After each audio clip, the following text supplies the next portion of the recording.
इथं मम्मी आमचा टिफिन तयार करते. आता आम्ही कुठे चाललोय ते परत दाखवतो तुम्हाला. Good morning everyone and welcome back to my channel. तर आज आम्ही सकाळ सकाळी चाललोय मस्त वनभोजन. सकाळ नाही, आता दुपार झाली आहे, पण सकाळपासून तयारी करतोय. जेवण वगैरे तयार करायची. मम्मीने एक स्पेशल मेन्यू केलाय, तो म्हणजे सांजा, जो सगळ्यांना आवडतो. आणि भाजी वगैरे सगळं केलं. मी तिथे गेल्यावरती दाखवते. आणि आम्ही मस्त वनभोजनला चाललोय. पप्पांचे फ्रेंड्स लोक पण आहेत, जसं की मी तुम्हाला अगोदरच्या व्हिडिओमध्ये सांगितलेलं. आपुलकी प्रतिष्ठान ही एक संस्था आहे, जी सामाजिक संस्था आहे, जी गरजू लोकांना मदत करते. सो त्यांची अशी टीप मिळून आम्ही मस्त वनभोजनला चाललो आहे. आणि तिथं मस्त दत्ताचं मंदिर पण आहे म्हटले पप्पा. तर म्हटलं आपण चला जाऊयात. तर लेट्स गो.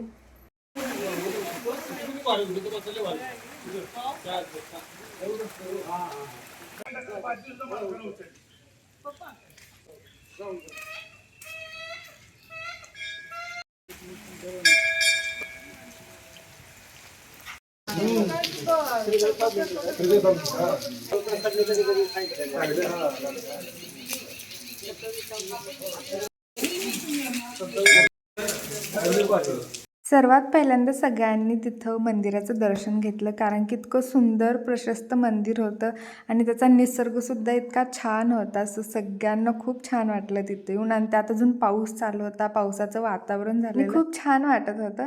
आणि हे मंदिर पण खूप जास्त प्रशस्त आहे. आणि या एका मंदिरामध्ये सगळ्या देवांचं दर्शन तुम्हाला घडून जाईल. आणि त्याबरोबरच एवढा सुंदर निसर्गसुद्धा तुम्हाला बघायला भेटतो. या मंदिरामध्ये विठ्ठल रुक्मिणीचं मंदिर आहे, गणपतीचं मंदिर आहे, हनुमानाचं मंदिर आहे, दत्त मंदिर आहे. या सगळ्यांचे तुम्हाला एका ठिकाणी दर्शन भेटू शकतं. आणि कडेलाच एक नदी आहे आणि झाडे भरपूर व्यवस्थित लावलेली आहेत आणि खूप छान दिसतं. असं एका वेळेस वाटतं की हे रंकाळा आहे का काय. तर खूप छान असं वातावरण होतं. आणि ते सगळं झाल्यानंतर, पाऊस पडून गेल्यानंतर सर्वांनी मिळून एक स्वच्छ सुंदरशी जागा निवडली, जेणेकरून तिथे आपण जेवू शकतो. आणि तिथे मस्त असं, जी आपण पाल म्हणतो किंवा चारपदरी म्हणतात, काय म्हणतात तुमच्याकडे मला नक्की सांगा. सो ते हंतरलं आणि त्याच्यानंतर सगळ्या मिळून आपलं आपलं जे पण जेवण आणलं ते घेऊन आले. आणि मस्त सर्वांनी जेवण घेऊन आले होते. आणि प्रत्येकजण वेगवेगळ्या प्रकारची भाजी घेऊन आलं होतं, त्यामुळं खाण्यासाठी खूप जास्त मेन्यू होते. आणि ही जी मज्जा आहे, अशी खाण्यात जी मज्जा आहे, ती कोणत्याही 5 स्टार हॉटेलमध्ये तुम्हाला मिळू नाही शकणार. इतकं सुंदर निसर्ग, म्हणजे हे एक इमॅजिनेशनवालं जेवण झालं. कारण की साईडला मस्त नदी वाहतीये, मस्त झाडं आहेत, कठड आहेत, त्याच्या साईडला आम्ही जेवायला बसलो. कांदा, लिंबू, भजी, मस्त वेगवेगळ्या प्रकारच्या आणि इतक्या सगळ्या भाज्या, मला वाटते कमीत कमी 10 तरी प्रकारच्या भाज्या सगळ्यांच्या मिळून झाल्या होत्या. काकडी आणली होती कुणी काय कुणी काय. आणि आमच्या सर्वांचा आजचा दिवस खूप छान गेला. आणि याचे मी 2 पार्ट केलेले आहेत, कारण की खूप मोठा व्हिडिओ होता होता, 50 मिनिटाचा व्हिडिओ होता होता. तर म्हटलं आपण 2 पार्ट टाकूया. आणि जो दुसरा पार्ट आहे तो याच्यापेक्षाही इंटरेस्टिंग होणार आहे. सो तोही तुम्ही नक्की बघा. मी जेव्हा टाकेन तेव्हा मी तुम्हाला नक्की कम्युनिटी पोस्टमध्ये सांगेन. तर इथं आमच्या सगळ्यांचं चाललं होतं, प्रत्येकजण आपण आणलेली भाजी जी आहे ती प्रत्येक जणांना देत होतं. प्रत्येकाला असं वाटत होतं की माझी भाजी प्रत्येकाला जावी आणि माझ्या भाजीची चव प्रत्येकाने बघावी, ही प्रत्येक जणांना आशा होती. सो हे बघून मला खूप छान वाटलं. आणि हा जो व्हिडिओ आहे तो मी आमच्या सगळ्यांच्या मेमरीसाठी रेकॉर्ड केलेला आहे. आणि इथं काहीही असं एकदम प्रोफेशनल मी व्हिडिओ बनवणारच नाही आहे, कारण की मला हे पूर्ण असं नॅचरली कॅप्चर करायचं होतं. तर इथं सगळे जेवण वाढत आहेत आणि मला असं वाटतं की प्रत्येक जणांची एक मेमरी राहील आणि ती पण माझ्या यूट्यूब चॅनलवरती जेव्हा पण यांना पाहिजे तेव्हा ते बघू शकतात. तर इथं सगळे जेवायला बसलेले आहेत. आणि तुम्हाला मी ताट दाखवते की आमच्या ताटामध्ये किती भाज्या आहेत आणि काय काय आहे. मला तर असं होत होतं की मी काय खाऊ आणि काय नको. आणि ते सर्वांचं जेवण झालं होतं. आता मी एक गोष्ट सांगते तुम्हाला. मी इंट्रोमध्ये पण सांगितलं की ही जी ट्रिप आहे, एक मिनी ट्रिप म्हणू शकता किंवा वनभोजनसुद्धा तुम्ही म्हणू शकता. आतापर्यंतच्या खूप व्हिडिओमध्ये मी सांगितले की आपुलकी प्रतिष्ठान आहे, जी सामाजिक संस्था आहे, गोरगरिबांना मदत करते. पण मला असं वाटते माझ्यापेक्षा चांगली माहिती जी आहे ती यादव सर देऊ शकतील. 6 वर्ष झालं आपली आपुलकीची सामाजिक कार्य करणारी संस्था आहे, रजिस्टर्ड आहे. आणि हे जे सगळे दिसतील ते सगळे आपुलकीचे सदस्य पण आहेत. बऱ्याच वेळेला काय होतं की फक्त आम्ही जेंट्स भेटतो आणि लेडीज भेटत नाहीत. त्यामुळे काका खूप दिवस झालं म्हणत होते की आपण एखादी छोटीशी ट्रिप मंदिरात काढूया, मंदिर छान आहे. मंदिर यापूर्वी आम्ही पाहिलेलं होतं, परंतु तरीसुद्धा म्हणलं आणखी या निमित्तानं का होईना श्रावण महिन्यात एक मंदिराची सहल व्हावी अशी इच्छा काकांनी व्यक्त केल्यानंतर 2-3 महिने हा विषय बोलत होता. पण श्रावण महिना आला आणि या महिन्यात जावंच असं ठरवलं आणि काकांनी आग्रह केला आणि आज आपण इथं थोड्या का होईना संख्येत उपस्थित आहोत. बरेचसे लोक रक्षाबंधनाच्या कार्यक्रमामुळं ते इथं आलेले नाहीत, बाहेरगावी गेल्यामुळं. आणि आपण रविवार असा निवडला होता की शासकीय कर्मचारी, निमशासकीय कर्मचारी यांना सुट्टी असते म्हणून आपण रविवार निवडला होता. तरीसुद्धा जो प्रतिसाद मिळाला तोही छान आहे आणि एकमेकांच्या ओळखी व्हाव्यात. आता आमच्या जेंट्सच्या ओळखी आहेत, आम्ही आठवड्याला 15 दिवसाला मिटिंगच्या निमित्तानं, कार्यक्रमाच्या निमित्तानं एकमेकाला भेटतो. पण तुम्ही महिलांनी एकमेकींच्या चांगल्या ओळखी करून घ्याव्यात, एकमेकीच्या सणाला वगैरे हळदी कुंकवाला बोलवावं. हळदीमध्ये 8 दिवसाला आपल्या घरी चांगला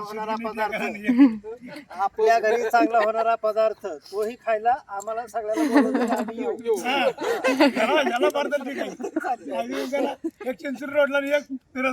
तरी सुद्धा चालेल, मोठ्या गाडी सगळ्याकडे आहे आणि ज्यांच्याकडे मोठ्या गाडी नाही त्यांना आम्ही घेऊन येऊ, काय अडचण नाही. तुम्ही कुठेतरी असं तुम्हाला घेऊन जाऊ, फक्त एकटे येऊ नका म्हणजे झालं. आमचे काका आणि बायकांचा दोष आहे. आता ह्यांच्या गुरुजींच्या घरची येतच नाही, आमची तीच शैला त्याची बहीणच आहे. गुरुजी नियम लागू आहे आता सगळ्यांनी एकमेकाच्या घरी जायचं, ओळखी वाढवायच्या. आता काम तर तुम्हाला माहितच आहे, गोरगरिबांसाठी संस्था काम करते. आपल्या प्रत्येकाकडनं 200-200 रुपये सदस्याकडनं आपण घेतो आणि त्यातनं आता घरी हे तुम्हाला कितपत सांगतात मला माहित नाही, पण आमच्या घरी आम्ही सगळं म्हणजे काढी ना काढी सांगतो. काय बोललं कोण काय नाही आभार मानले, कोणी केले ते सांगतो. काय झालं एवढं म्हणजे असं सविस्तर सगळं असतं. आता काकासारखा माणूस असा आहे होय नाही, काकासारखा माणूस असा आहे, ती संध्याकाळी 10 वाजता इथून सकाळी 7 वाजता बाहेर पडतो. तरी तुम्हाला त्याने आपली त्याच्यामुळे अडचणी होत्यात. आणि बरीच ही सगळी जी मंडळी आहे ते तन मन धनानं सगळे आपुलकीचं काम करतायत. कुठंही कोणाची मागणी आली, गरज आली गरिबाची, तर आपण लगेच त्याला 500-500 रुपयानं, 1000-1000 रुपयानं आपण वर्गणी काढतो आणि त्याला लगेच देतो, त्याचा आडू देत नाही. आता परवाच गेल्या रविवारी, आज 8 दिवसात 3 तारखेला कार्यक्रम झाला. 5 शिलाई मशीन वाटल्या, 5 शेळ्या वाटल्या आणि 1 पिठाची गिरणी वाटली. आपण एक 11 महिलांचा संसार त्यांना उभा करण्यासाठी आपण थोडा तरी हातभार आपण त्यांना दिलेला आहे. वाघमोडे सर आहेत आपले सदस्य, खूप दिवसापासून आहेत, पण त्यांचं शाळा, राजकारण, गाव असं सगळं मिळत, त्याच्यामुळे त्यांना थोडा वेळ मिळत नाही. रिटायर झाल्यानंतर ते निश्चितच आपल्याला वेळ देतील अशी आशा करूया. ते तरी आहे की ते गावाच्या ह्या माध्यमातून गावाचं काम करत, ते सुद्धा समाजसेवाचं आहे एक प्रकारे, राजकारणाच्या माध्यमातून का असेना, पण ते समाजसेवाचं आहे, करतायत. त्यांना आपण शुभेच्छा देऊया. आणि आज काकाने आग्रह केल्याप्रमाणे इथं आलो, आपण भेट दिली मंदिराला. सहभोजन छानपैकी झालं, सगळ्यांच्या भाज्या एकत्र करून खाता आल्या, तोही आनंद काय थोडका नाही. तर आता एकदा चहा होईल आणि चहा पाण्यानंतर आपण आपल्या सगळ्यांनी ओळख सांगा आपल्या. ओळख फक्त सांगा. पहिल्यांदा पुरुषांनी सांगा, वळीने सांगा, तुम्ही सांगा. ही सांगते पण सांगा, तुम्ही नाव सांगा, गाव सांगा, काय करत होता थोडक्यात सांगा. नाही, आता महिलांना ओळख. आता काय करताय सांगा, आगाऊपणा काय करताय का, काय करू लागतंय का माझे नाव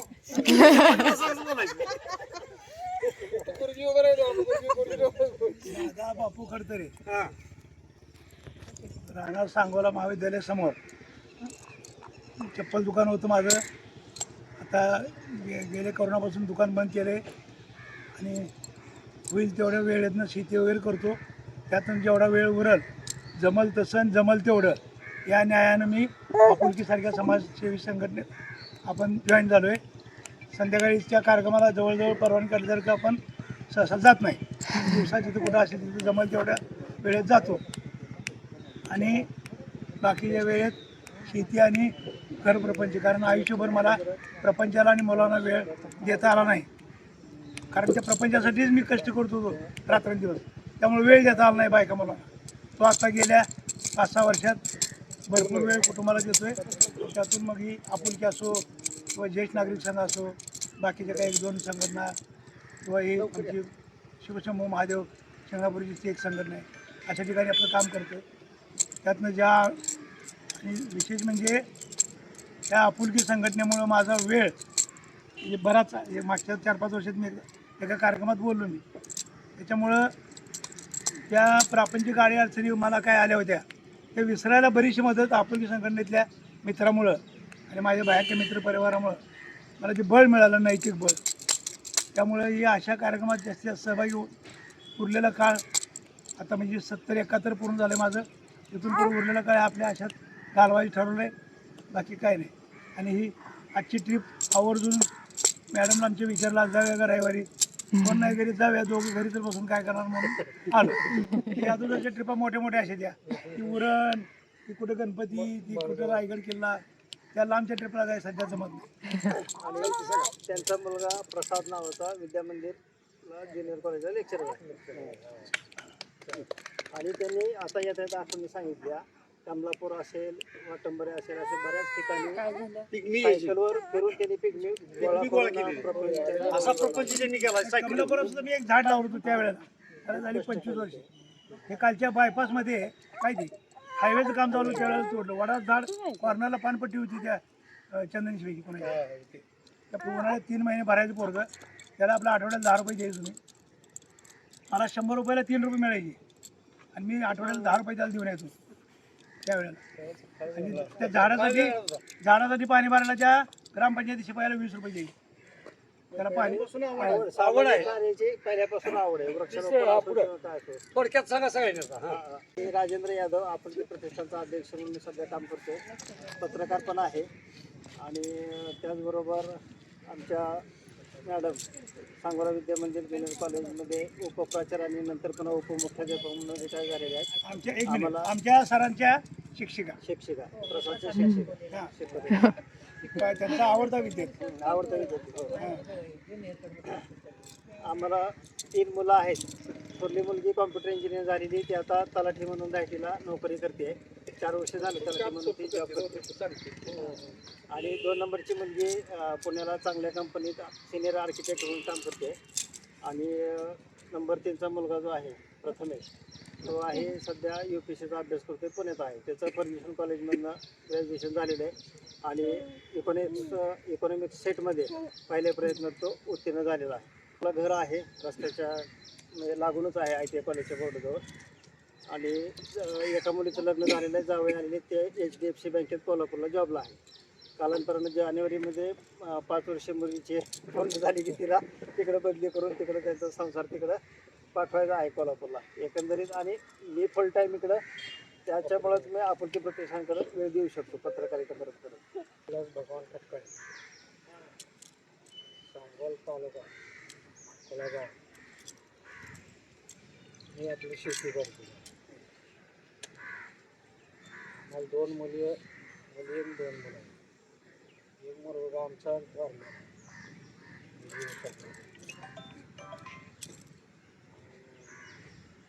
शेती राखली, जनावर राखली.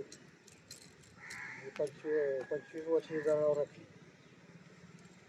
बैलावर 20 वर्ष केली.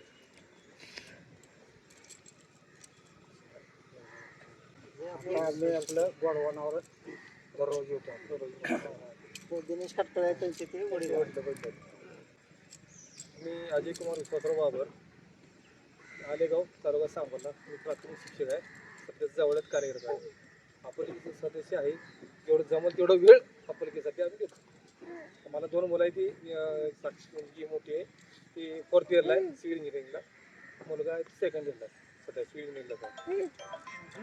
त्यांना ट्रिपची भरपूर आवड. फॅमिली सेपरेट फॅमिली मानगावचं सांगितलं, मानगाव जाऊन आले ते. फॅमिलीच आहे. त्यामुळे मी काकांना म्हणलं होतं चला त्यावेळेला, काकांना वेळ मिळाला नाही. इंजिनिअरिंग करतोय पंढरपूर कोर्टी सेवेला, 2nd इयरला. दिनेश खटकाळे. तिकडे सांगितलं आता लवकर संपवून सांगितलं. दिनेश विलासराव खटकाळे अकोल्याचा आहेत. ते माझे वडील आहेत, ही माझी आई आहे. आणि मी BSc ॲग्री झालेलो आहे. मागील 8 वर्षापासून खत औषधाचा व्यवसाय करत आहे. त्यासोबत AVK ॲग्रो इंडस्ट्रीज नावानं माझी खताची औषधाची कंपनी आहे. सांगली आणि सोलापूर ह्या 2 जिल्ह्यामध्ये मी सध्याला काम पाहतोय त्याचं. त्याचबरोबरच निसर्गाची आवड आहे. त्याच्यामुळं सर्व कार्यक्रम वगैरे जे असतात, काय कोणाचा बड्डे असू द्या किंवा कोणाचं घरप्रवेश असू द्या, कोणताही असू द्या कार्यक्रम, त्या कार्यक्रमामध्ये इतर फोटो वगैरे न देता आम्ही झाडं भेट देतो. मी जवळपास आता 1500हून अधिक झाडं मी भेट दिलेत कार्यक्रमामध्ये वगैरे असे अनेक. किंवा मग आपुलकीमध्ये पण सदस्य आहे, जसा वेळ भेटेल तसं त्याच्यामध्ये सहभाग घेतो. मी अरविंद तुकाराम डोंगरे, माझं गाव हळवणी तालुका माळशिरस.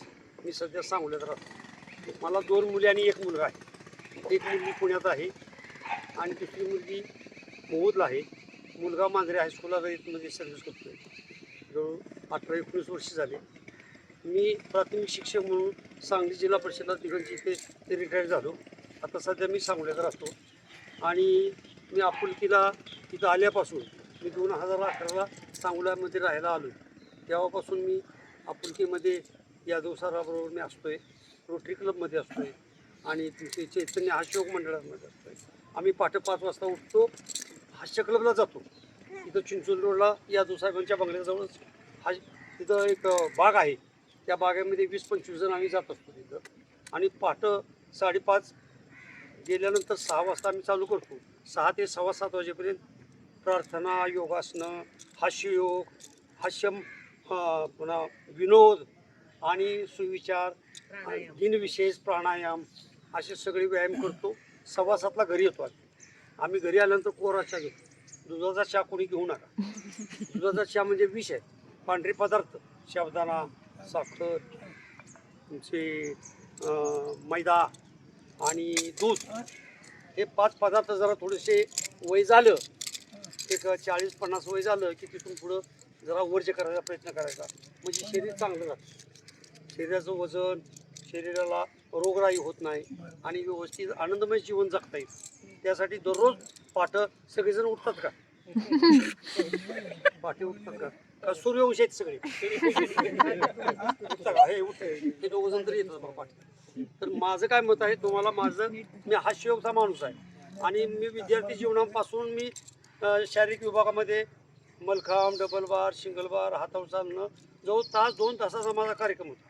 त्यामुळं आता माझं वय 75 आहे. त्यामुळे माझे शरीर पूर्वी चांगले, कोणतीही गोळी नाही, साखर नाही, BP नाही.